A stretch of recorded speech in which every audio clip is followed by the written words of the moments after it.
Good morning students, ये आपका part 4 video है चैप्टर का। पार्ट 4 वीडियो में एक्सरसाइज 9.1 पे है और क्वेश्चन नंबर है 31। कह रहा है एक मीनार के पाद बिंदु से एक पहाड़ी का उन्नयन कोण 60 डिग्री है और पहाड़ी के पाद बिंदु से मीनार के शिखर का उन्नयन कोण 30 डिग्री है। यदि मीनार 50 मीटर लंबा हो तो पहाड़ी की ऊंचाई क्या होगी। ये चलिए आपको देखो, चलिए देखते हैं।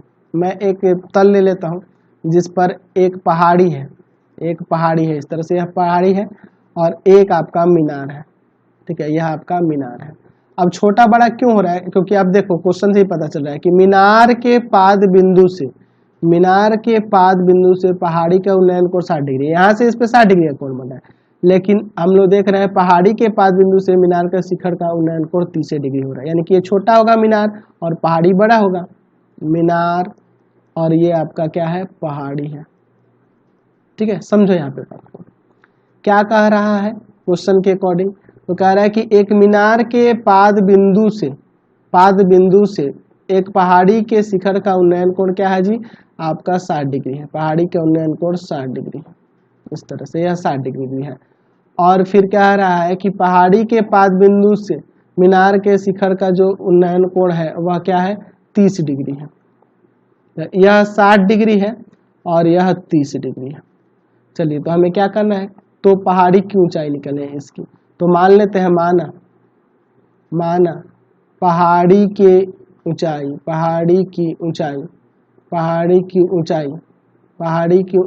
x है। पहाड़ी की ऊंचाई क्या है, x है। यह आपके पास x मीटर है, ये मान लेते हैं। अच्छा, और पहाड़ी और मीनार के पाद की बीच की दूरी y मीटर है, मान लेते हैं। तथा पहाड़ी और मीनार के पाद की दूरी y है, या y मीटर है। ठीक है, चलिए अब देखते हैं ABCD। ठीक है, अब एक काम करते हैं, यहाँ आपके पास क्वेश्चन में कह रहा है मीनार की लंबाई 50 मीटर है, यहाँ लिख दो 50 मीटर है। चलिए अब चलते हैं त्रिभुज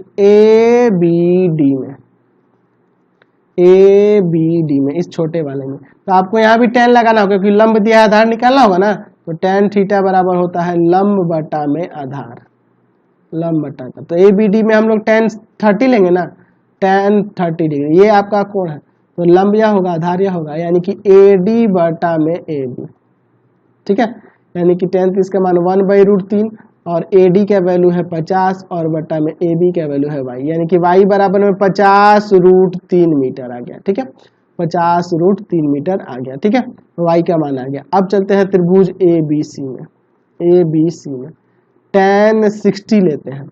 tan 60 लोगे यहाँ, तो लंब हो जाएगा BC और आधार हो जाएगा AB। चलिए इसमें रखते हैं वैल्यू को। तो tan 60 यानी कि √3 बराबर में BC, तो BC आपका x है और AB आपका y है। यहाँ से x बराबर में क्या हो जाएगा, √3y, y का वैल्यू रख दें। √3 गुना y का वैल्यू है आपके पास 50√3। तो √3 से √3 में गुना होगा 3 और 50 3 150 हो जाएगा, यानी x बराबर 150 मीटर। यानी कि पहाड़ी की ऊंचाई यहाँ से आपकी आ गई। इसलिए पहाड़ी की